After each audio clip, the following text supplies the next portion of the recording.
Olá, estamos iniciando agora mais um bate-papo empreendedor. O tema de hoje vai ser empreendedorismo e tecnologia. Eu sou a professora Eliana, do Departamento de Gestão aqui da Universidade de Santa Cruz do Sul. E nós temos como entrevistado hoje o nosso querido e ilustríssimo doutor, professor aqui da Universidade, Leonel Tedesco. Leonel, muito obrigada pela tua disponibilidade, por estar aqui compartilhando o teu conhecimento conosco. E vou passar a palavra para ti te apresentar, falar sobre a tua trajetória profissional, sobre a tua trajetória acadêmica, sobre a tua trajetória como pesquisador, que eu acredito que vai trazer grandes conhecimentos para nós aqui hoje. Muito obrigado, Eliana. Olá a todos, né? É um prazer estar aqui, né, no Bate-Papo Empreendedor, uma iniciativa que eu considero muito importante, a gente fazer essa comunicação do que quem são as pessoas da universidade, conversar sobre temas bastante relevantes, né, que têm nos impactado muito, né, especialmente nos últimos tempos, que é a tecnologia. Ela já vem impactando já há algumas décadas, mas com muita intensidade agora, né, muito em função da inteligência artificial. Bom, falando um pouco sobre a minha trajetória, né, a minha formação, eu sou, na verdade, ali eu me formei em 98 como, claro, depois de fazer o ensino fundamental, né, eu sou técnico em telecomunicações pela Escola Técnica Federal de Pelotas, né.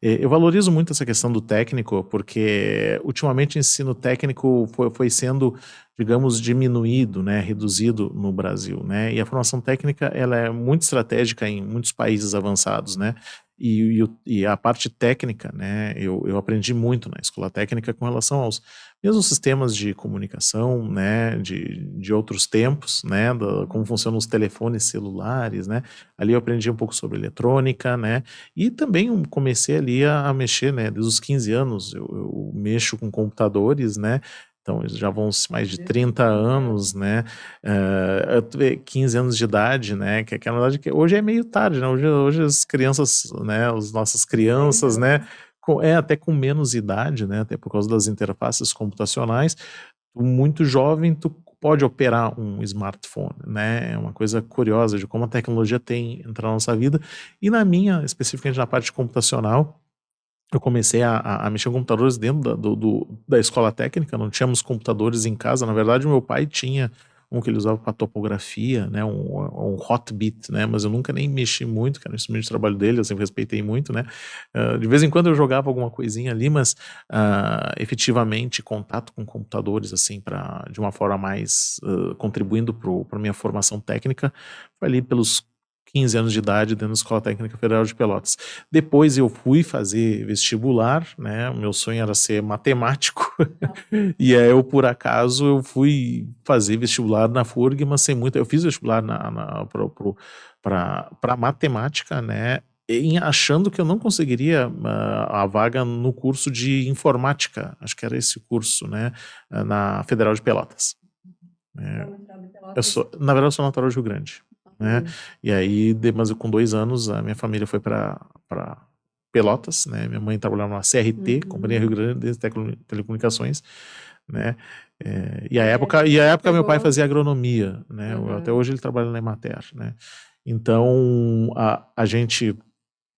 eu fiz aí eu fiz por acaso, né? Eu percebi que ele tava o vestibular para FURG, né? Então eu fiz matemática na Federal, né? E computação na FURG, engenharia de computação na FURG. Então eu entrei na 6ª turma. Eu não esperava que eu fosse entrar, né, na verdade. E ali, no engenharia de computação, enfim, acabei gostando da área, né? Eu vi que tinha que estudar muito, evidentemente, mas como todas as áreas tem que estudar muito, né? E dali eu tive uma oportunidade, eu queria fazer URGS na época, na área de redes de computadores, mas acabei caindo na parte de organização de computadores, arquitetura e organização de computadores na PUC, com o professor Fernando Moraes. Então eu fiz lá mestrado e doutorado, né? Na verdade, a área que eu me formei é sistemas digitais e arquitetura de computadores, né? Trata exatamente a arquitetura de Projeto dos computadores. circuitos integrados. Eu não tenho, digamos, eu sei como nós, claro, quando estudamos na graduação, Eliana sabe muito bem disso, A gente vê a computação, a área como um todo, né? Mas eu tive uma professora chamada Silvia Botelho, está até hoje na FURG, né? Hoje ela é até pró-reitora de pesquisa, se eu não me engano, da FURG. E ela dava aula de arquitetura de computadores, né? E puxa, ali a gente aprende como os computadores funcionam e eu adorei aquela área, né? E na PUC a gente foi para um nível um pouco mais elementar da computação, que é a microeletrônica, né? Então eu aprendi como efetivamente são construídos os processadores, né? Os chips, os circuitos integrados, né? E ali eu fiz mestrado, né? Eu fiz 2 anos de mestrado. Eu estava pronto para, de repente, sair para dar aula, coisa parecida. Aí o meu orientador, ele perguntou, tu não tá afim de ir para a França, ficar 1 ano lá, né? Fazendo o doutorado sanduíche, né? E aí me atraí pela ideia, a família achou que também seria interessante eu seguir no doutorado, né? Eu já estava, né, já estava bastante habituado na questão, como a gente falou, né, o mestrado preparou muito para a pesquisa, tinha tido boas publicações, né, já no mestrado, então por que não, né? Então eu fiz 1 ano na PUC, depois eu fui estudar em Grenoble, no Comissariado de Energia Atômica, é basicamente um órgão de defesa, né, né, uma espécie de, enfim, de organização, né, pertencente ao Departamento de Defesa da França, né.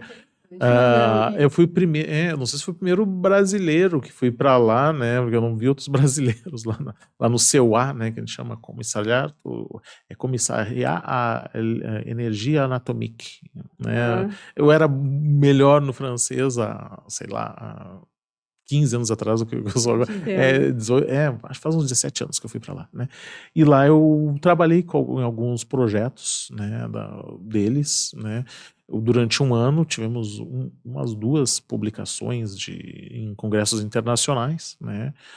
Lá, inclusive, a minha filha nasceu lá, né? Uma cidadezinha. Dupla nacionalidade. É que foi muito rápido, né? Não cheguei a ter assim a questão da nacionalidade muito trabalhada, mas eu tenho os documentos, né? Pra gente talvez buscar isso futuramente, né?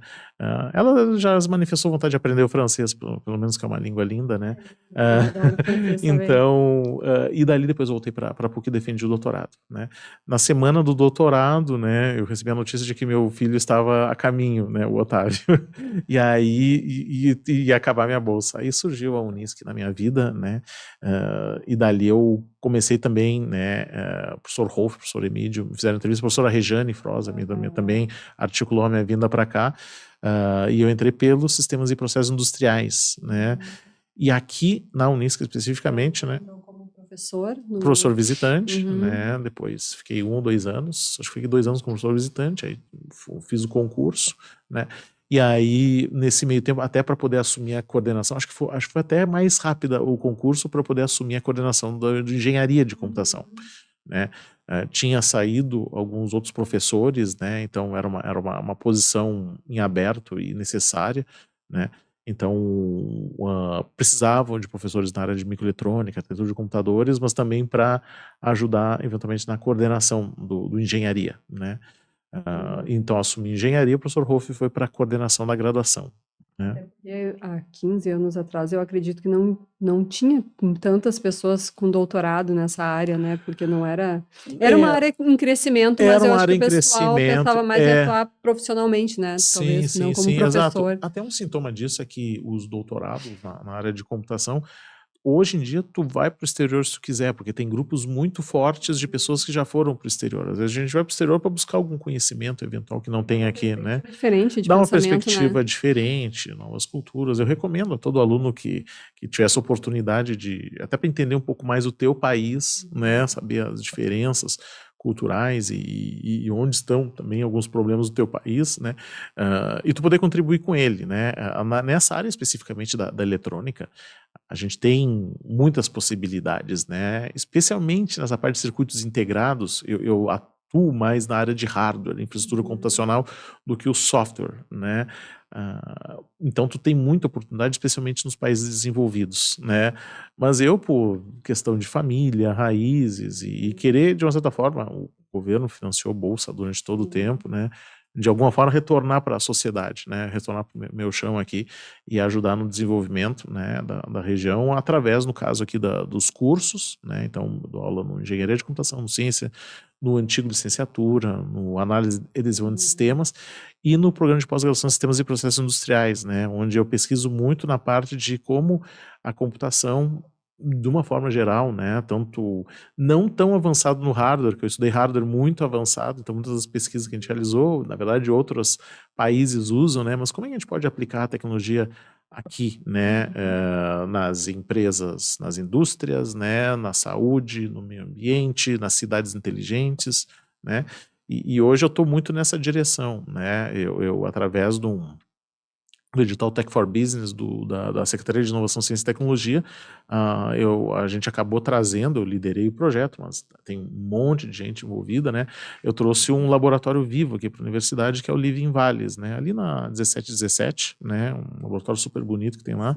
Então, É demais. então aquele foi um projeto nosso que submetemos para construção desse Living Lab para pensarmos soluções para as nossas cidades, por isso que eu exercito muito essa questão de conversar mesmo com a quádrupla hélice, né, de entender como a gente pode, e foi uma época que até os eventos climáticos estavam vindo com força, né, então hoje nós temos o Living Lab, nós temos um projeto com hoje 19 estações meteorológicas localizadas em acho que 15 ou 16 municípios aqui da região dos vales, né, que trazem informações, né, sobre chuvas, temperatura, vento, umidade, né? E a gente tem apoiado prefeituras, defesa civil, né? O site da Unisc disponibiliza esses dados, né? Exatamente para trabalhar com a internet das coisas como sendo utilizada para resiliência climática, né? Então esse é o projeto que hoje eu estou tocando com mais intensidade, mas a gente tem também projetos na área da saúde, com a Lia Possuelo, eu tenho parceria na questão de análise de dados da dengue, né, da disseminação da dengue na região, né, tem também o Living Agro Mais Vales, que a gente trabalha em como a tecnologia pode impactar o agronegócio, né, como é que a gente pode melhorar os processos, né, de plantio, de colheita, né, saber quais as tecnologias habilitadoras para isso. Então eu estou sendo bastante, né, eu vim aqui para a universidade exatamente para isso, a gente entendeu quais são os propósitos, né, até de aproximação com a comunidade, e a partir daí saber como a computação pode ajudar, né, a nos desenvolvermos, né, e aí, dali a gente deriva até hoje diversas possibilidades, né, então a gente agora está nessa luta aí, né, para exatamente trazer as tecnologias portadoras de futuro para a nossa região. Leonel, fiquei muito encantada, assim, com a tua fala, principalmente quando tu trouxe, assim, ó, fui para o exterior, né, aprendi ali algumas perspectivas, poderia ter ido para o exterior, ficado fora, mas pensei em trazer uma entrega para onde eu estou, para a minha terra, não foi essas palavras que tu usou, mas foi esse o contexto que eu entendi. E tu sabe que me encantou essa tua perspectiva, assim, ó, de estar desenvolvendo tecnologia para desenvolvimento do Brasil, para desenvolvimento desenvolvimento local. Tem um autor que eu gosto muito, não sei se tu já ouviu falar, que é o Celso Furtado.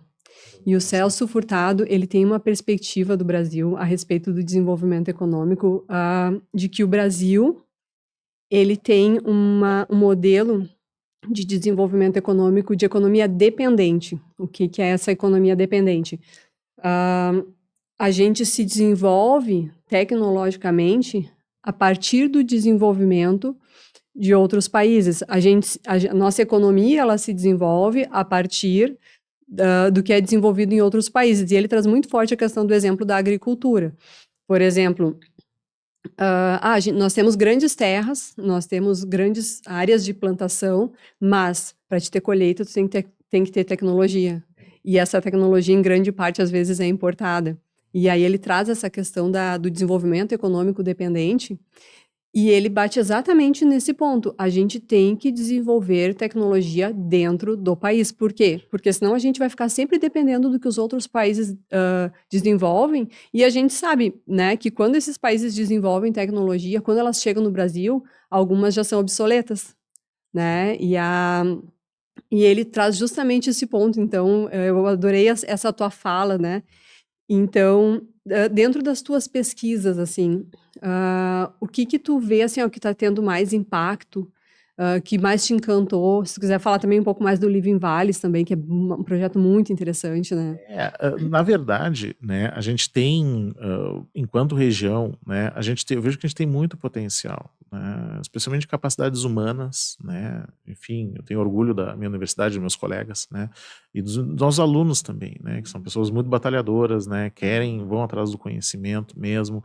A gente tem uma região que é desenvolvida, mas pode mais, né. Eu às vezes fico, efetivamente, o que às vezes me preocupa, às vezes me entristece, é que a gente precisa ter no país essa questão de ter uma estratégia, né, um projeto para sabermos onde vamos ser bons efetivamente, ou como podemos melhorar o que nós temos de bom, né. Nós temos aí todo um cenário de conflitos, né, e eu acho que o Brasil pode ter uma posição estratégica para efetivamente ganhar mercados, né, através de várias capacidades que tem. A gente tem uma diversidade enorme, né, somos bons na parte de agricultura e a questão da comida no mundo. Eu sei que eu estudo muito na parte de geopolítica isso, né, e me encanta muito essa área, né. Então, o Brasil vai continuar alimentando o mundo, mas também tem a parte da questão energética, né, de novas formas de energia. Então, nós temos tudo para dar certo, mas a gente tem que deixar um pouco de ser o país do futuro e construir o nosso presente efetivamente, né, através da educação, né, através da inclusão tecnológica, né, para não cometer alguns erros que a gente cometeu no passado, né. O Brasil já foi muito bom na indústria, os chineses vieram aprender muito com a gente lá nos anos 80, né. Eu explico muito isso na minha aula em processos industriais, né, quando a gente vai discutir o futuro da indústria, especialmente a brasileira, porque a gente já foi bom em fazer, tanto na parte militar, a gente foi bom, a gente tem a parte de equipamentos, carros, computadores. O Brasil já nós já vemos, digamos, indústrias de tecnologia, né? Mas por alguma questão que a gente não soube dosar a abertura econômica, né? A gente acabou não aprendendo tanto, como foi, por exemplo, o modelo chinês, né? O modelo chinês teve um certo momento de abertura econômica, mas sabendo quais são os setores estratégicos e investir fortemente neles, né? A gente podia ter carros, por exemplo, elétricos há muito tempo, né? Dizer que a ideia de carros elétricos surgiu há muito tempo no Brasil, né? Sim, sim, né? O Gurgel, acho né? Mas, de novo, né? E vai talvez muito dessa questão, né?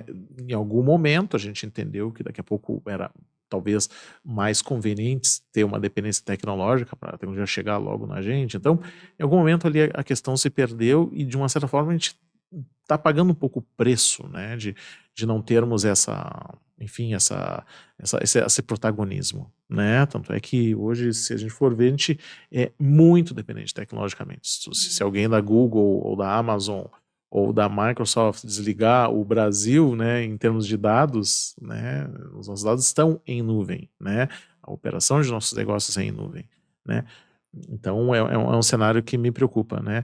E em relação a projetos que tu comentou de impacto, eu acho que de uma certa forma aqui na universidade, né? E efetivamente tu fazer parte do modelo comunitário, ou seja, um modelo onde tu conversa com a tua sociedade, né? Isso foi uma primeira coisa que eu percebi com muita intensidade aqui, né? A gente na PUC, né? Quando eu fazia doutorado, a gente era muito restrito àquela bolha do laboratório, né? Para, enfim, né, desenvolver muito, escrever muito paper, submeter, ir para congresso, né, e tu ter um olhar local sobre a realidade e como é que tu pode conectar, né, efetivamente, reduzir muros ou tirar os muros. Aqui no caso, né, a gente tem essa forte, até como missão, né, da universidade. Isso foi uma coisa que me impressionou bastante, e claro, derivando isso, vários projetos que a gente tem, né, que são inspiradores, né, mesmo na computação. Nós temos projetos voltados para a área da saúde, mas também a gente tem conversa muito com a questão do meio ambiente, né. Temos uma participação muito forte junto ao nosso parque tecnológico, né, já há algum tempo. Então, o que eu percebo é isso, né, eu não posso te pontuar um projeto especificamente, porque tem muitos com esse olhar, né, para a comunidade e para o empreendedorismo, né. Eu tenho muito orgulho de poder ajudar de uma certa forma, eu sou parte, né, eu faço parte do conselho gestor do Tecnonisc, né, então a gente poder efetivamente saber como conectar, né, o nosso conhecimento com a realidade. Algo que, por exemplo, a China faz muito bem, né? Eu estava conversando com, até em função da questão do Living Valleys, né, que é um projeto que a gente desenvolve aqui para exatamente tornar nossas cidades mais inteligentes.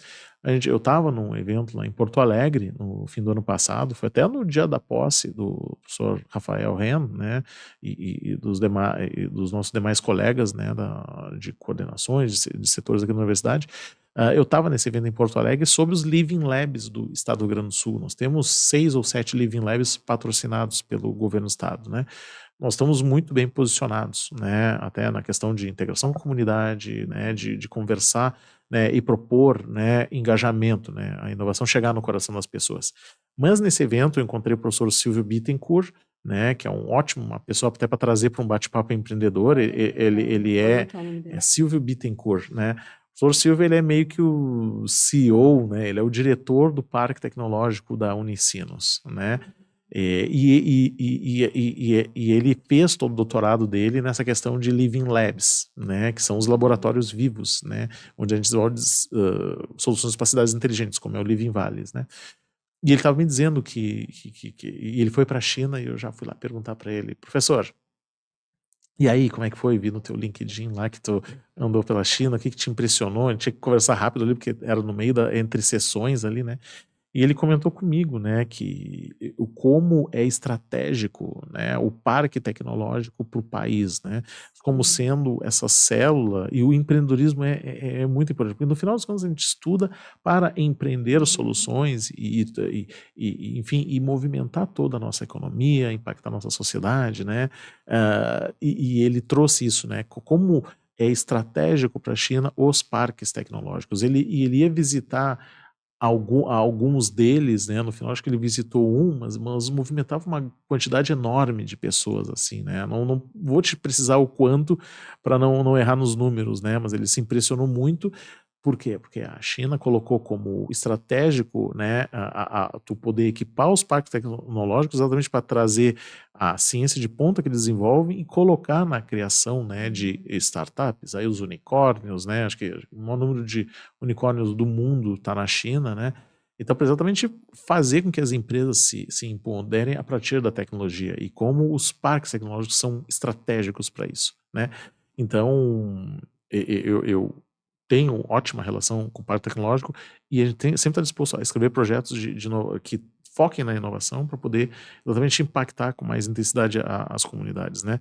Ah, via de regra, né, até no Brasil a gente tem que amadurecer um pouco essa questão, né, do papel da pós-graduação. Até a gente está amadurecendo muito isso, mesmo no PPGSPI, né, para além do artigo científico, que é muito importante, né, mas também direcionar, né, a nossa produção para geração de patentes, registro de software, né, ter essa participação, como a gente está tendo aqui, né, como popularização da ciência, né, que eu acho efetivamente essa aproximação, né, é estratégica, e não deixar a universidade está lá fazendo suas pesquisas e como sendo isolada numa bolha, né, mas trazer ela junto, né, isso que me impactou bastante, né, se for pensar em impacto, e na questão, isso me motivou muito quando saiu o edital, o Rafael Kirst veio conversar comigo, né, ele tinha 12 dias para escrever o projeto, né? E aí eu comentei, e daí eu falei para ele, mas a gente viu ali que até pelo tamanho que a gente tem, a gente escreveu o projeto, submeteu, conseguimos, hoje faz acho que 6 anos que a gente está no 6º ano do Living Valleys, né? E ele continua, né? E essa aqui é uma questão, às vezes determinados projetos vão lá, param né? E não, a gente continua como sendo um laboratório para atrair as pessoas e desenvolver a nossa região, né? Então isso me orgulha muito, né? E até nesse sentido a criação e fazia muito sentido, nós temos um projeto para cidades inteligentes, que era uma ação do governo do estado em trazer inovação, e veio muito nessa questão da resiliência climática, né? Então acho que, enfim, o trabalho continua, né? A gente quer expandir essa rede de 19 estações para outras medições, né? Como nível dos rios, né? Qualidade do ar, né? E como todo esse conhecimento, né? Efetivamente pode ser usado pelas empresas, pelo poder público, defesa civil. Então acho que esse é o nosso propósito, né? Sim. Essa questão que tu trouxe aí da universidade comunitária, realmente, assim, ó, é uma honra, né, poder trabalhar numa universidade comunitária, porque eu percebo, assim, o papel da construção do conhecimento, por que que a gente pesquisa, por que que a gente estuda, para melhorar a sociedade, né? E realmente eu vejo que está acontecendo uma redução aí com os projetos de extensão nas universidades, de estar realmente assim, ó, fazendo a sua entrega para a sociedade, né? Desenvolver algo para melhorar a sociedade. E tu trouxe aí a questão da China. Ah, eu estudei um pouco ali da parte de desenvolvimento econômico. Tem um autor que eu gosto muito também, que é o Hasho Chang, que ele escreveu um livro que é Chutando a Própria Escada, que ele fala sobre a teoria do desenvolvimento econômico, como que os países chegaram a um status de países economicamente desenvolvidos. E aí ele traz a questão dos Estados Unidos, né, a questão da Alemanha, a questão do Japão. Esse livro ele foi escrito antes da grande ascensão que a gente está vendo aí agora da China, mas foram países que investiram muito na educação, muito na educação e no desenvolvimento tecnológico. E, inclusive, a gente observa aí algumas questões de guerras, de brigas. O que são as brigas que a gente vê aí? São brigas entre países que têm desenvolvimento tecnológico, né? Aí questões de restrição econômica, alguns bloqueios aí para a questão de importação e exportação, são países que estão brigando por desenvolvimento tecnológico, né? Que nem a gente vê ali a questão da Coreia. Impôs ali durante um tempo algumas restrições à entrada de produtos norte-americanos. Por quê? Porque ao passo que começa a entrar produto norte-americano dentro da Coreia, o país ele se torna tecnologicamente dependente também e não desenvolve a sua própria tecnologia. Sim. E isso aí impacta muito no desenvolvimento econômico do país, né? Com certeza. Então, e a China fez isso estrategicamente também, né? Eles fizeram um plano de longo prazo para esse desenvolvimento e sempre através da tecnologia e da inovação. É uma filosofia meio oriental tu pensar no longo prazo, né? Eles pensam no país a cada em o que vai ser a China, por exemplo, em 50 anos, mas sempre revisando através dos planos quinquenais, né, que eles têm lá, né? O caso da Coreia, eu tenho depois eu vou te mandar, né? Tem uma lâmina que eu uso, que é uma lâmina, tem um software, né, que tu tem aqueles gráficos que são quadrados, assim, os quadrados grandes, os quadrados pequenos, né? E aí mostra, eu não me lembro como é que é o nome do gráfico, né? Tem um nome específico para esse gráfico. E aí eu gerei 2 gráficos sobre exportações, né? Comparando. Na verdade, eu não gerei, eu peguei de um artigo do Paulo Gala, um economista que eu assino, né? É excelente. Eu vou te mandar o link depois. E ele mostra exportações do Brasil comparando anos 80, se eu não me engano, e Coreia do Sul também, né? E acho que comparou China também. E mostra, né, que nos anos 80 os quadrados grandes eram basicamente commodities, né? Minério de ferro, café, essencialmente commodities, né? Tanto na Coreia do Sul quanto no Brasil, né? E a China também. Aí ele fez o mesmo gráfico para 2022, uma coisa assim, né? O Brasil ficou naquela, commodities, né? Minério de ferro, café, soja, né, algodão, produtos agrícolas e a Coreia e a China, né? Automóveis, computadores, circuitos integrados, né? Com os quadrados maiores, né? Então, e eu sempre discuto com o pessoal aonde erramos nesse meio de caminho, porque os coreanos e os chineses vieram olhar como é que o Brasil fazia indústria, né? Inclusive, a gente julgava de má qualidade os produtos deles, né? Exatamente, havia até, imagina, eu comprei uma TV coreana de uma grande marca, né, de celular, que é de celulares também, e na época a gente ficou um pouco desconfiado, mas coreano, né?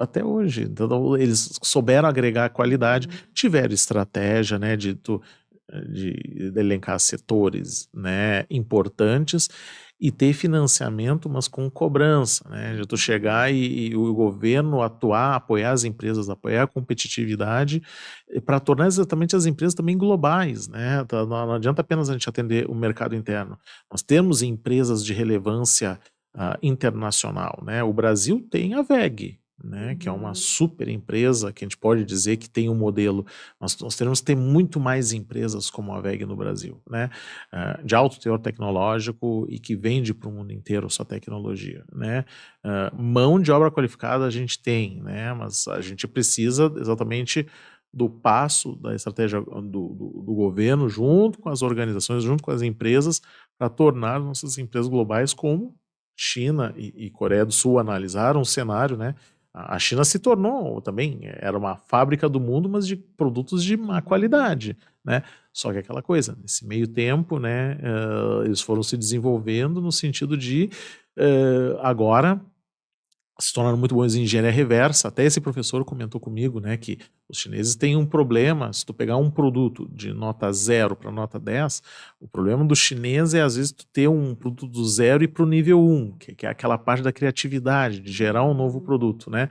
Mas da nota 1 ou do nível 1 para o nível 10, os chineses são, e esse ele estava me dizendo, eles precisam daquelas pessoas nos estágios iniciais do produto, né? E os chineses aprenderam muito bem a fazer isso, né? De melhoria contínua, né? Exatamente, uma perspectiva de melhoria contínua. A própria IA da chinesa, conhecida, a DeepSeek, né, é um modelo que assustou o mundo, né, por entregar uma certa qualidade, mas com uma eficiência muito grande, né? Eles usam menos recursos computacionais, né? E eles trabalham muito bem com a escassez digamos, tecnologia, porque eles foram muito, né, toda essa briga em se exportar, no caso dos Estados Unidos, exportar circuitos integrados de alta capacidade para os chineses. Porque nós estamos aí falando de uma guerra tecnológica que estamos vivendo, né? Então, nossa, tem muita coisa, né? Então a China, mas a China até hoje, eu fiquei sabendo esses dias, né? Existe uma máquina de litografia avançada, né? Litografia é tu imprimir circuitos integrados, basicamente, né? A máquina mais avançada do mundo, ela é feita por uma empresa holandesa, chamada ASML, né? Essa empresa, ela desenvolveu uma máquina que tu consegue imprimir circuitos usando uma tecnologia chamada de ultravioleta extremo, né? E aí tu pode ter transistores, que são basicamente as chaves computacionais que implementam os computadores, né? Muito pequenininhos, né? De 2 nanômetros, né? Para você ter uma ideia, nosso fio de cabelo é 100.000 nanômetros. Tu pode botar, digamos, 50.000 transistores um do lado do outro num fio de cabelo, né? Na tecnologia mais avançada que existe, né? E os americanos não queriam deixar os holandeses exportar essa tecnologia para a China. Para a China exatamente não dominar o processo de produção tecnológica, né? A ASML, ela produz e exporta suas máquinas para Taiwan, TSMC, né? E de lá saem os chips mais avançados do mundo, né? Eles fazem outra parte do processo, né? Então, os chineses aprenderam a fazer essa máquina recentemente. Eles, para 2027, eles vão começar a produzir os seus próprios circuitos integrados, né?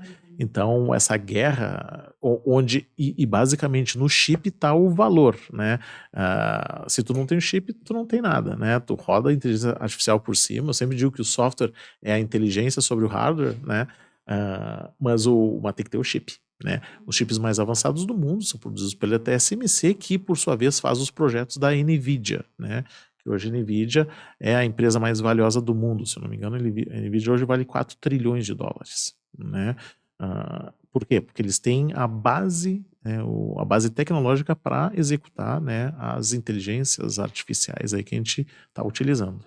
E daí nós que não estamos desenvolvendo isso, a gente acaba se tornando dependentes deles, né? Exatamente. Então essa eu percebo assim a importância da questão da inovação e da tecnologia. E o que eu trago às vezes também para os alunos. Ao passo em que a gente está importando de outros países tecnologia, aonde que nós estamos de fato gerando emprego, aonde que nós estamos de fato girando a economia nesses países, né? Porque eles que estão aumentando a cadeia produtiva, né? melhorando aí a sua cadeia produtiva. Uma coisa que tu trouxe também, Leonel, a questão da importância da articulação do governo, né? E aí é a questão da quádrupla hélice, né? Que Que basicamente... tu procura articular bastante isso aqui no Living Valleys, né? Exato. A quádrupla hélice, né, e os Living Labs têm essa função de assim como ecossistemas de inovação, né, a gente procura articular a quádrupla hélice que é formada por nós, universidades, mas eu gosto de trazer também o setor educacional como um todo, né? Acho que a inovação tem que trazer desde a escola, eu vejo assim. Mas é claro que na universidade estão os grupos de pesquisa, né? Então, a partir das universidades a gente pode captar recursos para projetos de articulação. Uma universidade como a Unisc, que tem forte integração com a sociedade, ela consegue também chegar nas outras PAs, né? Tanto na sociedade civil organizada, mas também nos governos e nas empresas, né? Muito por via do parque tecnológico, né? Então a Unisc tem essa capacidade de fazer essas articulações, mas no sentido, né? Aí nós temos que trabalhar muito a nossa mente empreendedora, né? Como nós queremos empreender enquanto sociedade, né? O quanto nós queremos realmente identificar nossas capacidades, né, aprimorar elas, né, trazer conhecimento, gerar novos conhecimentos e tendo a tecnologia como um fator que possa ser usado estrategicamente para nos desenvolvermos, né? E as cidades, elas apresentam muitos problemas, né? Eu digo que a cidade é um ecossistema de ecossistemas, né? Nós temos a questão da saúde, nós temos a questão da mobilidade urbana, né? Nós temos a questão econômica, a geração de emprego, a parte educacional, tudo integrado, né? Se a gente for lembrar lá da época da pandemia, o quanto uma questão de saúde impactou todas as outras áreas, né? Então é importante aproximar pessoas diferentes. O que eu gosto muito do Living é isso. Todos nós temos as nossas individualidades, né? Nossos interesses, né, particulares, nossos objetivos de vida. Mas como nós, enquanto sociedade, a gente pode conversar e tornar, né, de forma estratégica, de forma estruturada, né, a gente pensar projetos que efetivamente impactem, né? Claro que a gente focou muito nesses primeiros anos no meio ambiente e na agricultura, que são setores muito fortes aqui, importantes, né? No Brasil como um todo, né? Mas nós temos problemas de mobilidade urbana, em como as cidades estão se expandindo, né? Como essa expansão do meio urbano está impactando na questão de mesmo ambiental, né? De uma forma geral, o planeta está sofrendo, né, com variações climáticas importantes, né? Nós tivemos as cheias, né, de 2024, né? Como a gente pode entender esses fenômenos e preparar nossas populações para exatamente mitigar os efeitos desses problemas que, né, vão acontecer, né? Então, a gente tem muita informação sobre isso e como preparar as nossas cidades, né? Então, como outras sociedades do mundo inteiro já fizeram. Mas é importante, de novo, eu sempre digo que, e dentro do nosso Living Lab, a gente procura fazer evento, né, capacitação, desenvolvimento de projeto, ouvir a população, né, seja ela quem for. A gente já fez capacitações com jovens, né, com crianças, mas também no NIAMA a gente, né, já fizemos capacitações, conversamos sobre inovação e acho que todo mundo tem lugar de fala para exatamente expressar o que sente e dali nós podemos entender, né, e não ter a tecnologia como o fim, né, mas sim como ela pode ser usada para, exatamente, o meio para nos desenvolvermos e cada vez mais a gente vai precisar compreender como elas funcionam, né. Leonel, e me diz uma coisa, para os alunos aí, para quem está estudando a parte de engenharia da computação, ciência da computação, para quem está interessado em ingressar no curso também de engenharia da computação, ciência da computação, como tu percebe a questão desse conhecimento, né, que esses alunos adquirem com esses cursos, ser transformado em inovações que vão estar impactando aí no meio, na nossa sociedade e talvez até estar desenvolvendo aí empreendimentos. Eu trago aí para os alunos aí, nós temos grandes conhecedores da área, que são grandes empreendedores. A gente tem aí o Steve Jobs, nós temos aí o Bill Gates, o fundador do Facebook, Mark Zuckerberg.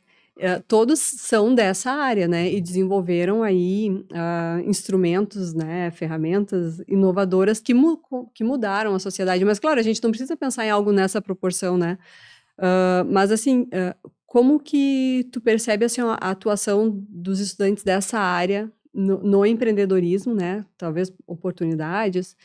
Ah, como tu percebe a importância do curso também para essa questão da tecnologia, do empreendedorismo? Dentro do curso de computação, né, seja no engenharia quanto ciência, eu sempre explico muito para eles isso, né? A tecnologia ela tem entrado, né, na vida das pessoas, né, com muita intensidade a partir dos anos 70, né, quando os data centers, os primeiros data centers, ou os primeiros computadores de grande porte, que a gente chamava de mainframes, né, começaram a entrar nas empresas e elaborar sistemas de automação de tarefas complexas, né? Nós tínhamos, e isso é uma questão, né? O que eu vou te explicar aqui, até numa perspectiva histórica, é para te ilustrar as mudanças do papel das pessoas frente à tecnologia, né? Que hoje as pessoas se preocupam muito em substituição, né? Então, o que acontece? Antigamente existiam tarefas que hoje não são mais realizadas. Ou tu programava um computador usando vários cartões perfurados antigamente, que tu tinha que uma pessoa, carregar uma máquina que depois alimentava outra máquina, que depois imprimia alguma coisa em papel, né? E tu levava para outras pessoas trabalharem nisso. Com o avanço da computação, a gente foi tirando pessoas do processo, né, para automatizar mais tarefas, mas elas foi se criando novas funções, né, especialmente com o advento das ferramentas de escritório. Aí o Bill Gates entra com muita força com o sistema operacional Microsoft, mas principalmente com as ferramentas de escritório pelo pacote Office, né.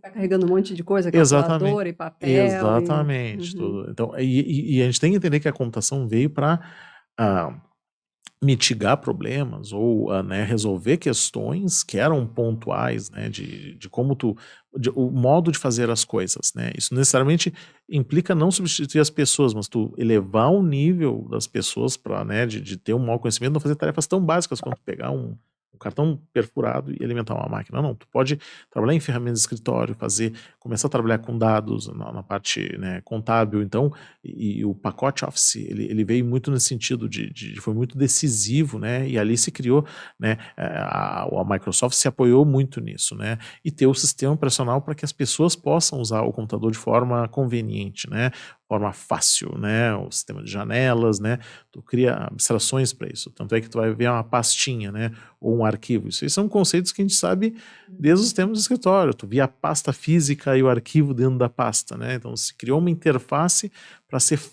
para facilitar a utilização das máquinas, né? Isso foi muito potencializado, seja pelo Bill Gates, na parte por exemplo, sistema operacional, em rodar em qualquer computador. Começou um pouco com o Steve Jobs também, que ele criou ali a Apple os primeiros computadores pessoais, né? Que na verdade até a ideia das janelas veio um pouco do Steve Jobs, e o Bill Gates copiou um pouco, tem aquele filme dos Piratas do Vale, né? as discussões tem o Piratas do Vale do Silício, mas na verdade até a própria questão das interfaces homem-computador, humano-computador mais originais foram da Xerox, na verdade, né, e o Steve Jobs olhou, tu vê que esse meio o pessoal vai copiando as ideias, né, isso não é original.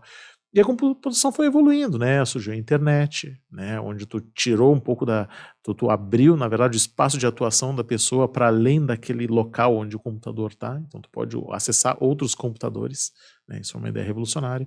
Aí veio sistemas de nuvem, como a Google, né? Junto com os smartphones, né? Então aí a computação efetivamente está muito na mão das pessoas, né? E com essas complexidades, agora com inteligência artificial, a área da computação ela abriu muito, né? Hoje tu vai pegar a minha área de arquitetura de computadores, nós temos vários tipos de computadores que as pessoas podem desenvolver, desde um computador que está num wearable, né? Então um relógio inteligente desses, ele é um computador, né? Um smartphone para nós é um computador, ele tem memória, tem sistema operacional, tem disco, tem comunicação, né? Tem interface, tem aplicativos, né? Aí tem o desktop, tem o notebook, tem os data centers, né? Então existem múltiplas formas de projetos computacionais já só no hardware, né? Computadores multiprocessados, né? Esses sistemas da NVIDIA, as GPUs, as TPUs, né? Então, que são computadores com múltiplos processadores, né? Então aí tu já tem oportunidade de projeto, só que, como a gente estava conversando, o Brasil ele não desenvolveu tanto a parte de hardware, né? Mas o que cresceu muito foi as nossas capacidades em software. Tanto é que o Brasil tem, né, até um lugar de destaque na questão de, né, quando se fala em demanda, né, por programadores de sistemas, né, por pessoas de software, engenheiros de software, né, vai muito da nossa criatividade em criar sobre uma estrutura que a gente importa, né? Mas a gente ficou muito bom em desenvolver soluções baseadas em software. E aí entra muito a criatividade do brasileiro, né? Então, o que me preocupa às vezes é que a gente exporta muitos talentos. A Unisc já formou alunos que trabalham em diversas partes do mundo, né? Produzindo software. Hardware também, né? Mas eu tenho alunos que trabalham. Eu tenho um aluno que trabalha na Apple, ex-aluno egresso, né? Trabalha na Apple, outro que trabalha na SML, essa que eu te falei do Extreme Ultraviolet, né? Na Holanda, o outro menino na Alemanha, mas nós temos alunos no mundo inteiro, né? E nós ficamos também, desenvolvemos grandes capacidades em software. E aí que entra uma grande preocupação, porque nós temos inteligências artificiais que desenvolvem software, né? Mas aí eu tô orientando os alunos, né? Tudo bem, sistemas já estão cada vez aprimorando mais, mas o aluno tem que ter essa questão de saber o sistema como um todo, né? Porque às vezes tu vai fazer um aplicativo, né? Muitas pessoas aqui na universidade, nós tem que escrever um projeto junto para escrever um aplicativo. Um aplicativo demanda a parte de interface, a parte de funcionalidade, integração com o banco de dados, né, integração com a nuvem, né, são várias complexidades, né, aí tem que ter desempenho, tem que ter segurança, né, e às vezes esses tantos detalhes que um sistema computacional tem, mesmo na parte de software, né, tu precisa ter um orquestrador, né, que aí é essa pessoa que se forma em computação, né, ele entende por baixo a ferramenta, ele entende como é construído, né. Com a popularização da computação, nós temos pessoas que usam muito, então a gente divide, né, temos os usuários de tecnologia, né, que vão usar de forma estratégica, mesmo o pessoal da gestão, né, o pessoal do meio ambiente, o pessoal da agricultura, e nós provemos essa estrutura computacional, né, tanto em hardware quanto software, né, para poder atender esses mercados, né. Então o que eu vejo eu acho que nós temos que utilizar a computação ou essas ferramentas para melhorar o nosso desenvolvimento, tornar esse desenvolvimento mais eficiente e cada vez mais ter empresas diversas. Então, por que eu vou ter apenas... bom, isso aí pode ajudar muitas startups, por exemplo. Vai criar uma startup, daqui a pouco não vai precisar eventualmente ter um programador. Claro que no fim das contas, uma pessoa que tem o conhecimento vai ser importante para tornar o teu sistema mais eficiente, melhor. Mas, às vezes, até para elaborar uma primeira versão de produto, né? Eu vou fazer um aplicativo. A IA já pode te ajudar num produto mínimo viável, né? Numa prova de conceito, né? E mesmo, às vezes, tu não necessariamente apenas uma empresa de tecnologia vai desenvolver. Daqui a pouco tu pode, dentro da tua startup ou da tua pequena empresa, tu ter um P&D mais restrito, né, que possa efetivamente gerar um produto tecnológico, né, para exatamente incluir digitalmente a tua empresa, né? E aí pode ser estratégico um profissional de computação para também fazer essa implantação tecnológica, né? Então, tendo a IA como apoio. Então, eu vejo que eu estava discutindo isso no departamento, né? Como é que vão ficar as empresas de tecnologia? Mas eu penso, olha, eu acho que todas as empresas podem ser de tecnologia, não necessariamente só as de desenvolvimento tecnológico. Tu pode ter desde um supermercado sendo uma parte de desenvolvimento tecnológico, ou uma empresa na área da saúde, ou uma empresa na área do meio ambiente, ou uma indústria, né, ou uma consultoria de cidades, elas podendo já pensar em soluções, porque daqui a pouco, tu sabendo o que tu quer fazer, né, e tendo eventualmente o apoio de uma pessoa e não uma super equipe de TI, tu poder gerar uma pequena solução que depois tu pode escalar para mais clientes. Então eu vejo que, de uma certa forma, a IA pode, de uma certa forma, popularizar o desenvolvimento tecnológico em empresas que não teriam esse acesso, teriam que contratar eventualmente uma empresa especializada em desenvolvimento tecnológico. Eu sou muito a favor disso, não que eu tenho amigos, né, colegas que fazem parte de grandes empresas de tecnologia. Talvez essas empresas vão continuar existindo para grandes projetos, mas às vezes tu precisa, aquela tua pequena empresa, ter uma inserção melhor tecnológica, né? E aí a IA pode ajudar muito essas pessoas, essas empresas. Até essa semana, eu estava conversando com uma empresa de gestão de processos e eles estão desenvolvendo um software para gestão de processos. É a EasyWork, inclusive, eles vão vir aqui, a gente vai ter um bate-papo empreendedor com eles também. E como que eles fizeram? Olha, eu achei muito interessante. Eles pediram para a IA desenhar primeiro um modelo de um aplicativo, de um software para gestão de processos.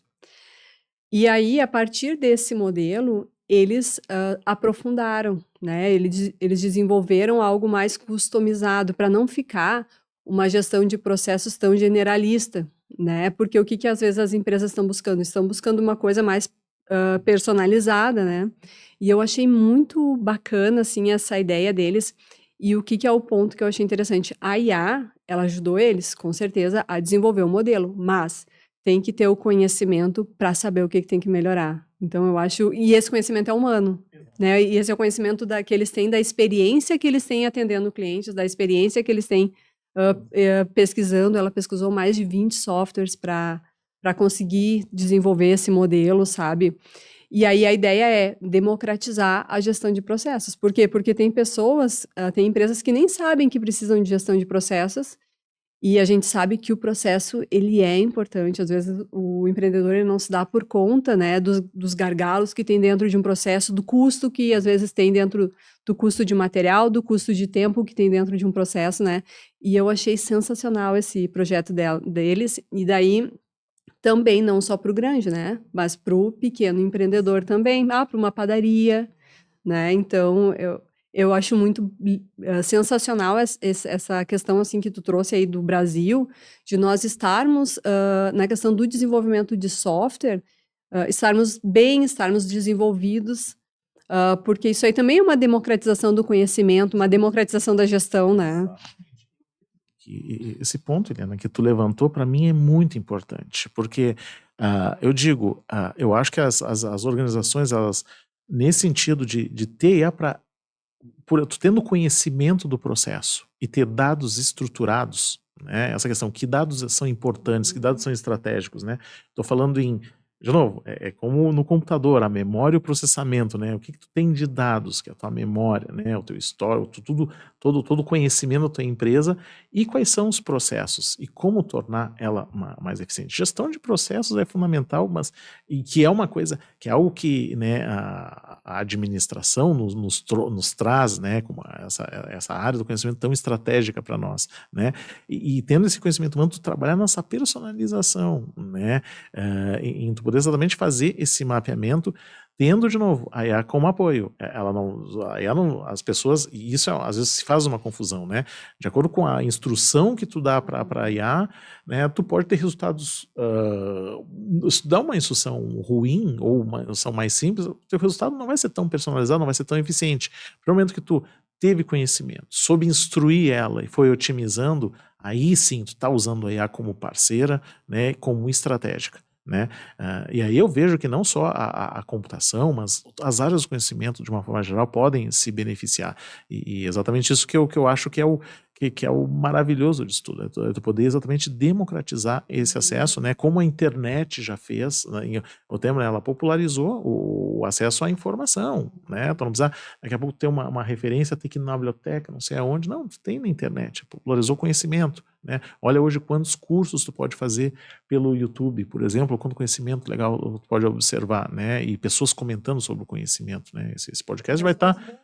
Pessoas exatamente, exato, e tu poder, claro que a gente tem que aprender a construir filtros, né? Acho que a parte educacional é muito importante para isso, né? Mesmo na IA, então, tu poder efetivamente utilizar a inteligência artificial de uma forma que, poxa, aí entra a questão do teu conhecimento, do teu senso crítico, né? De tu poder ter essa parte dizendo, olha, de repente aqui eu posso otimizar melhor, e tu pode pedir de repente para ela refazer, olha o quanto de produtividade tu tem junto com eficiência para tu oferecer um produto, um processo melhor, né? Então eu acho que o caminho sempre é esse, né? A gente olha pelo viés de substituição, né, de degradação, mas eu tento sempre encontrar uma oportunidade, né? E eu acho que muito importante a universidade com esse papel, exatamente para a gente poder colocar na mente desses jovens que são nativos digitais, né?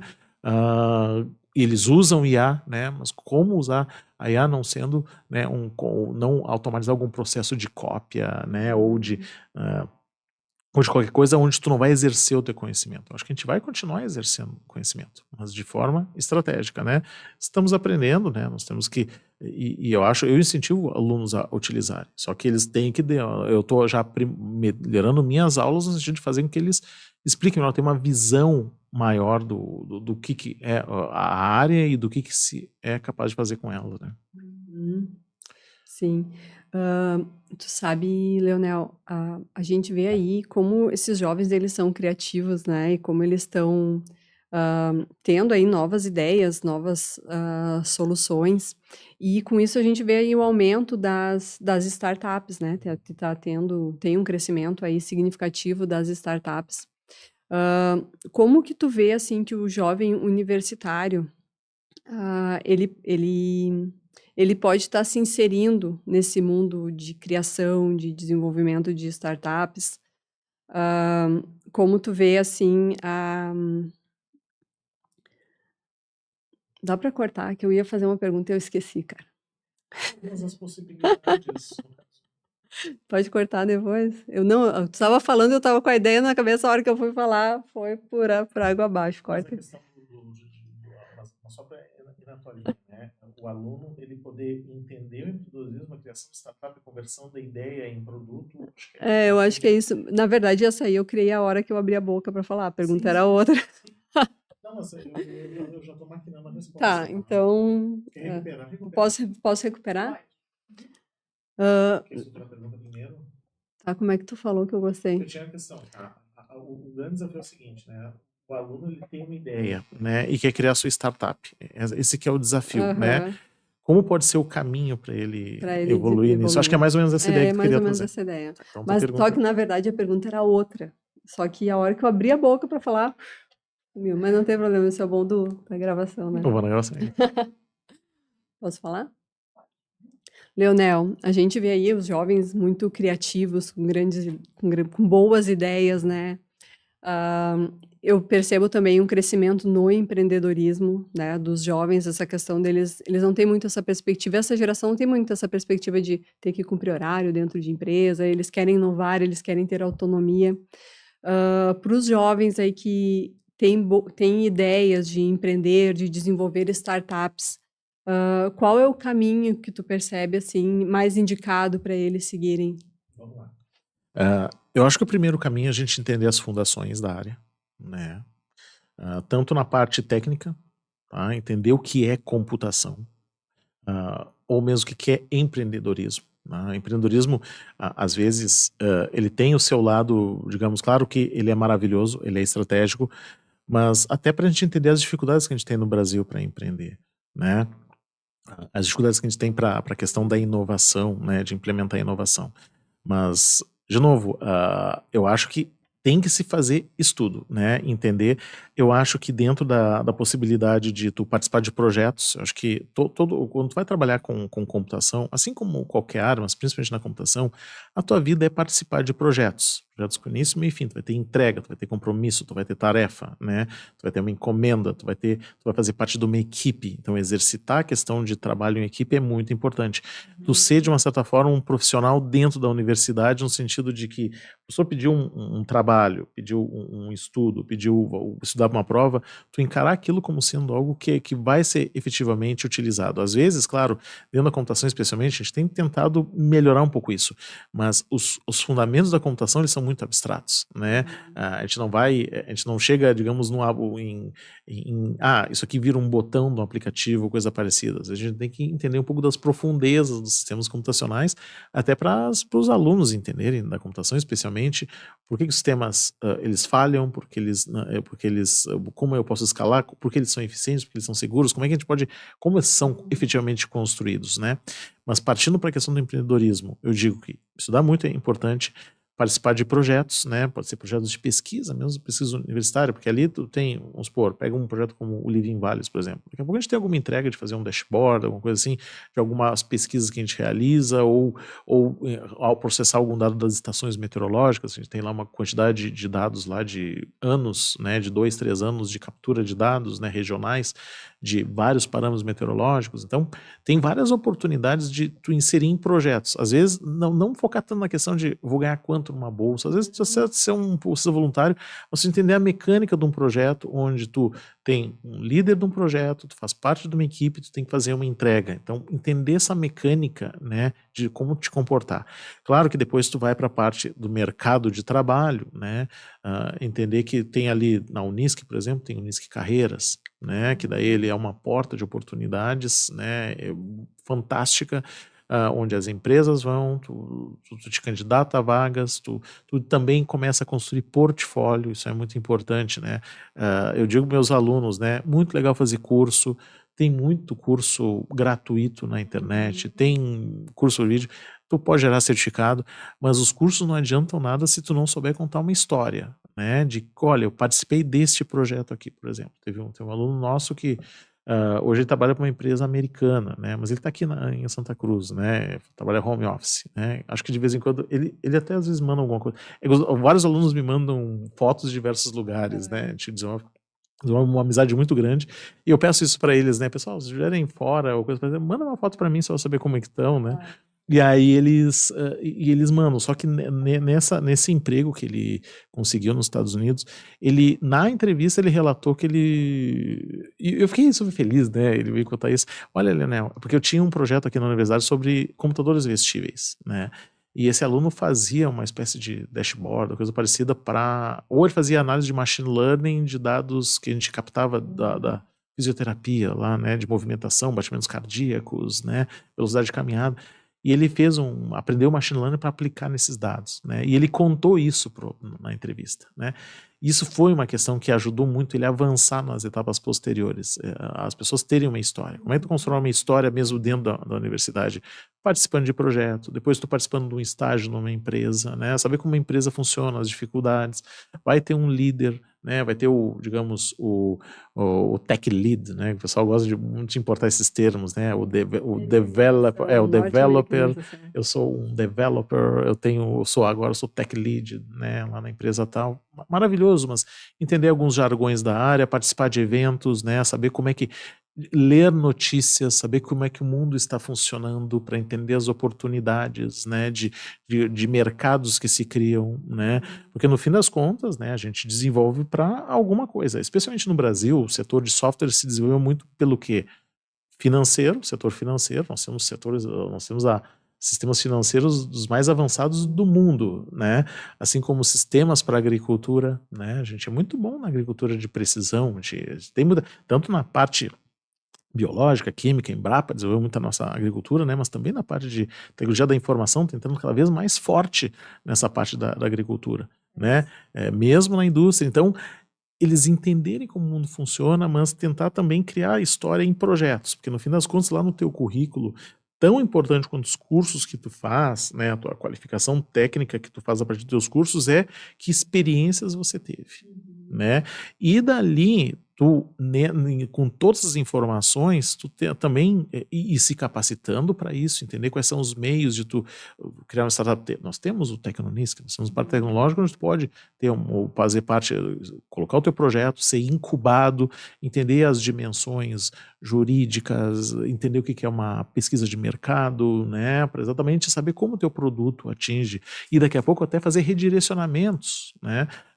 Eu acho, nesse sentido, muito importante parte tecnológica, para exatamente pegar, através da incubadora tecnológica, por exemplo, tu desenvolver uma empresa, né, incubar ela e ter a oportunidade de fazer parte de projetos, conseguir financiamentos, ir em eventos como o Soft Summit e vários outros summits que tem por aí para poder entender o que o mundo tá trabalhando, né, ou o que empreendedorismo, o que está quente, né, e ter uma mentalidade, né, Liana, de repente, poxa, como é que eu posso ter um produto global, né? Eu acho que não só, né, imagina, o Bill Gates pensou, né, na Microsoft como sendo uma empresa global e não uma empresa que presta serviço para a prefeitura da onde ele habitava, não sei se era Detroit, né, mas, ou Texas, eu não lembro mesmo, mas ter essa mentalidade de saber como é que eu posso ter uma solução global. Isso demanda muito estudo. Porque daí tem escala, então, exatamente, mas tem que ter conhecimento, saber encontrar as oportunidades, né, eu acho que essa mentalidade, saber, né, saber aprender a se frustrar, né, saber errar rápido, todos esses fundamentos que a gente tem no empreendedorismo, porque, de novo, né, na computação, saber que às vezes ter a capacidade de adaptação, de mudança, né? Então eu vou contar uma história bem rápida da IBM, por exemplo, né? Tem várias, né? Tem a história da Kodak, da Intel, da Nokia, né? São empresas que tinham a Sony, tá? Então são empresas que eram absolutas, né? Eu pego uma Intel, por exemplo, então fazia chips de um jeito, aí veio a Nvidia, derrubou tudo, é uma outra forma de fazer circuito de sistemas processadores, que derrubou uma filosofia da Intel, que era absoluta, né, na questão de semicondutores. Então, tu pega ali a IBM, né, agora surgiu para você ter uma ideia da questão de quanto algo que parecia absoluto se derruba rapidamente, né. Semana passada a IBM teve uma queda de 13% nas suas ações, né, a IBM, que é uma gigante centenária na área de tecnologia, né, a gente estuda muito os primeiros supercomputadores da IBM, né, nos nossos cursos. O que aconteceu? A Anthropic, que tem o Claude, né, o Claude AI, não sei se você já usou essa, né, é uma inteligência artificial muito boa, Cloud, né, se escreve Cloud, né, ela é muito boa, né, especialmente para escrever código, então a gurizada da computação com certeza conhece o Claude, né, ela é muito boa para produção de código de computador. E o Claude, ele tem uma ferramenta específica até de desenvolvimento de código. E a IBM, ela, entre as suas vários ramos de atividade, ela dá suporte, né, a sistemas bancários no mundo inteiro, especialmente aqui na América, né? E esses sistemas são baseados em COBOL, que é uma linguagem muito antiga, né? Mas é aquela coisa, de uma certa forma, por que a IBM não atualizou os seus sistemas? Exatamente para as pessoas que, digamos, quanto menos pessoas souberem COBOL, menos vai afetar o meu modelo de negócio, que se baseia muito no suporte, né? Um processo de dominação. Tu tem o suporte, olha, as pessoas são dependentes, e as empresas tecnológicas criam essa questão da dependência, né? Então, a IBM quis criar essa dependência, não, só nós temos conhecimento desses sistemas baseados em COBOL, né? Aí veio a Anthropic e fez um anúncio dizendo, olha, nós conseguimos desenvolver uma IA que interpreta o COBOL e passa para as linguagens mais modernas. Quando tu faz isso, pega um Python da vida, tu pode dar tu abre para empresas de software de qualquer natureza poderem também dar suporte aos sistemas IBM e não, eventualmente, cobrar um preço, evidentemente, muito mais barato que a IBM cobra para isso, né? Isso aí derrubou as ações da IBM violentamente, né? Mas por quê? Era uma empresa absoluta, tinha uma linguagem absoluta, até que veio uma inteligência artificial e diz, olha, agora nós podemos, né, digamos, isso mudou a perspectiva, né? E as coisas vão continuar acontecendo. Por isso que o aluno tem que ter essa capacidade de adaptação e entender que nós estamos num mundo de mudanças, né? Cada vez mais rápidas, impactantes, né? E temos que se acostumar com isso, né? As mudanças, elas estão muito aceleradas. Esses dias eu estava conversando, mas a gente tem que se adaptar a elas. Esses dias eu estava conversando com alguns colegas de departamento e a gente sempre, ao longo da história, a gente sempre passou por essas inovações radicais, né? Essas inovações que mudaram o comportamento das pessoas e sempre existe um pouco de resistência. Eu acho que as gerações atrás, elas eram mais resistentes do que as de agora, porque a geração de agora, ela tá tão inserida nesse processo de mudança que eles já assimilam, né? Tem uma mudança, tudo bem, tudo certo, eles estão, eu acho que eles estão mais flexíveis em relação a isso. Agora, que nem tu falou da Kodak, a Kodak é uma empresa que eu sempre trago para os alunos, porque eles desenvolviam o filme, né? E eu lembro de uma reportagem que saiu da Kodak, quando surgiu a fotografia digital, que eles falaram assim, o digital jamais vai pegar. E a Kodak foi uma empresa que quebrou por causa disso, né? O digital, eles não se movimentaram com a agilidade suficiente para serem competitivos, porque o que eu percebo assim, quando tem uma inovação, né, o mercado está se movimentando, o mercado está mudando. Se tu demora muito para assimilar aquela inovação, esse processo, esse novo comportamento, tu acaba ficando um pouco para trás. A não ser que você seja realmente uma grande potência, assim, e que tu consiga, a tempo, se movimentar para te não sair do mercado, né? Mas a gente tem que se adaptar a isso, porque senão a gente fica para trás. E aí é uma coisa que a gente traz a questão dentro, falando de empreendedorismo, a questão do pioneirismo, né? O pioneiro, ele sempre fica à frente. Por quê? Porque o processo de inovação, tu sabe melhor que eu, né? Eu estou falando aqui para os alunos. O processo de inovação, ele não é uma coisa que surge do dia para a noite, ele é uma construção, né, que a gente vai pesquisando, vai estudando, aí o nosso cérebro vai fazendo novas redes neurais, estruturando os novos pensamentos para daí surgir a inovação, não é uma coisa que acontece do dia para a noite. Então, por que o pioneiro, né, o empreendedor pioneiro que surge com uma nova ideia, ele sempre fica à frente? Porque ele pode até não usar todo aquele conhecimento do passado, né, que ele pesquisou, que ele estudou, mas ele tem aquele conhecimento que dá maior habilidade para ele estar inovando num projeto, né, em uma nova ideia. Então, essas grandes empresas, né, eu tento também entender um pouco por que, né, nossa, como é que eles não viram isso, né, sendo tão grandes.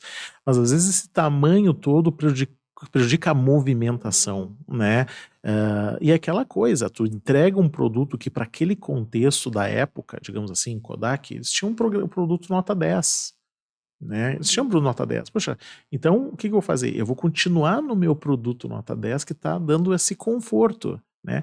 E inovação é sair da zona de conforto, empreender é sair da zona de conforto, né? Com muitas outras empresas aconteceram, tu pega a Nokia, por exemplo, né? Era absoluta em smartphones ou celulares, na verdade, né? O conceito do smartphone veio com o Steve Jobs, que numa apresentação, né, histórica, né? Não sei se chegou a ver essa, que ele mostra, tem uma das lâminas que ele mostra os vários smartphones ou telefones celulares da época, o BlackBerry era um deles, o Nokia, né? E ele mostrou a parte de baixo desses telefones celulares, né? Que eram teclas fixas, físicas, né? E ele falou assim, puxa, olha o quanto isso aqui está me tirando de liberdade. O meu espaço de tela é muito restrito porque tem algo físico que está me atrapalhando, né? Que é essas teclas físicas. E aí ele propôs ser toda a tela, olha a inovação, todo um touch que eventualmente, porque às vezes não precisa do teclado, né? Mas nesses telefones antigos, que venderam muito, que tiveram outra inovação, que era tu tirar a própria telefonia de dentro de casa, né? Ter telefonia em qualquer lugar, isso foi disruptivo. Mas agora a interface humano-máquina, né, que evoluiu muito nesse sentido, e o smartphone foi uma grande revolução, né, em tu ter a tela toda que eventualmente pode ter um teclado, mas não é sempre que tu vai querer usar o teclado, né, e várias outras disrupções que derrubam as empresas, mas aí claro, as empresas grandes têm os seus setores de P&D, né, algumas desenvolvem processos de inovação aberta, então daqui a pouco pode adotar uma startup para fazer determinada parte de um projeto ou investir, né, né? Então tu pega a própria OpenAI, né, que é do ChatGPT, tem financiamento, né, a Microsoft é uma apoiadora, uma sócia da OpenAI, né, inclusive os modelos do ChatGPT foram treinados em nuvem da Microsoft, que a gente chama de Azure, né, então é aquela questão, as empresas têm o seu produto nota 10, a própria Google, né, que teve né, até a questão, o Gemini hoje é um modelo muito bom, né, mas tiveram até outros modelos, que o Google tomou meio que né, na questão nossa, não estão pesquisando tanto pela Google agora, como se adaptar a isso, né, por quê? Porque eles entregavam uma pesquisa nota 10, mas a Google tinha essa noção de que, mas essa inteligência artificial alucina, e se ela alucina, ou seja, se ela erra, eu não tenho um produto nota 10. Como é que eu vou botar o meu nome enquanto Google num produto que não é nota 10, uma inteligência artificial que não é nota 10? Mas a OpenAI começou a atropelar, né? E a Google, só que a Google tem uma questão muito favorável a ela, que é a própria nuvem e o seu ecossistema de aplicações, né? Então, tanto é que pega um notebook LM, a questão de várias outras ferramentas, né, as ferramentas de escritório, né, do ecossistema da Alphabet, né, é uma coisa impressionante, e E eles conseguiram aprimorar e conseguiram, né? Se for pensar na questão vai fazer uma pesquisa hoje no Google, eles te entregam um nível de links, mas também te entregam já algum conhecimento, porque tu já está perguntando pro Gemini, né? Sobre algum tópico, né? Então, tá meio equilibrada essa briga, né? O que nos, né? A gente, de novo, eu sou uma pessoa que testa bastante vários tipos, né? E as pessoas, né, especialmente os estudantes, enfim, acho que, de novo, se adaptam melhor às mudanças, até porque mais antigamente não tínhamos tantas mudanças tão rápidas, né, então eles meio que nasceram, né, nesse ambiente, e aí, talvez, né, e eles estão desenvolvendo essa capacidade de adaptação melhor, né, mas é um processo difícil, porque é sair da zona de conforto, né, permanentemente. É uma geração bem diferente, né? É bem Essa que a diferente, gente é bem tem. diferente. Leonel, e na tua opinião, qual que é, assim, ó, os principais desafios que tu percebe em para quem quer empreender na área de tecnologia? Eu acho o seguinte, né, de novo, olhar, né, entender como é que esse mundo está funcionando, né, ter coragem, né, eu acho que, e eu acho que tendo boas ideias, trabalhar com parques tecnológicos, acho que, né, de novo, acho que pode ser um ótimo auxiliar para isso, né, porque é um desafio tu entender um pouco da parte jurídica, um pouco da parte de mercado, né, estabelecer networking, né, acho que é importante nessa questão de prospecção de clientes, né. Pessoal, né? Do ser humano, Muito, né? muito, muito, né? E entender as regulações e lutar por regulações, né? Nós, enquanto sociedade, né? Que favoreça a questão da inovação, transferência de tecnologia, propriedade intelectual, né?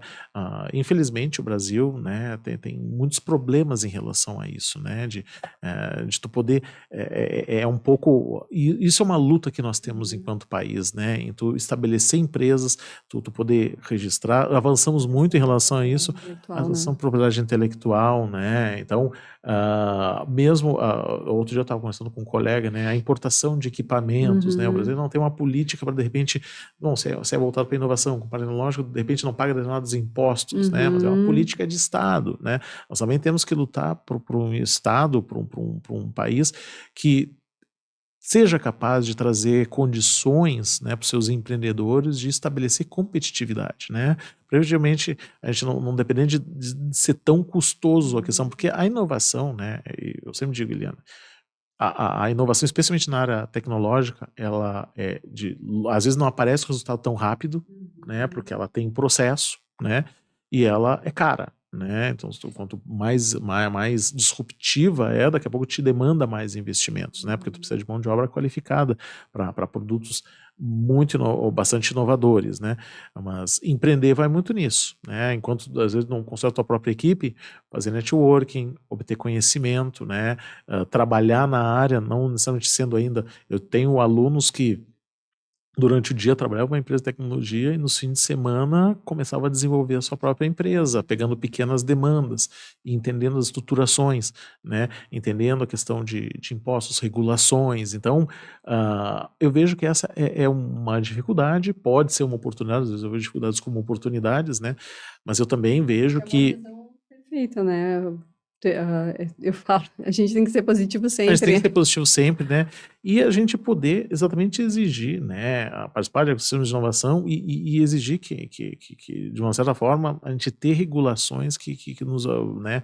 Toda uma parte que cabe ao Estado, né? A gente poder fazer com que os nossos empreendimentos, que eu vejo que a gente pode ampliar muito, como eu até falei, né? A IA pode estar, às vezes não precisa nem ser, de novo, o fato de não precisar ser uma empresa de tecnologia para poder ter tecnologia na tua empresa, né?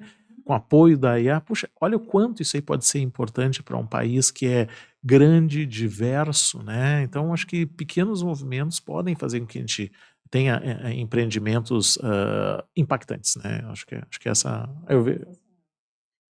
Daria para a gente ficar horas conversando, eu te escutando, já começa a vir mais e mais perguntas, mas em razão do nosso tempo, a gente já tem que ir se encaminhando para o final, né? Eu agradeço muito, Leonel, a tua disponibilidade.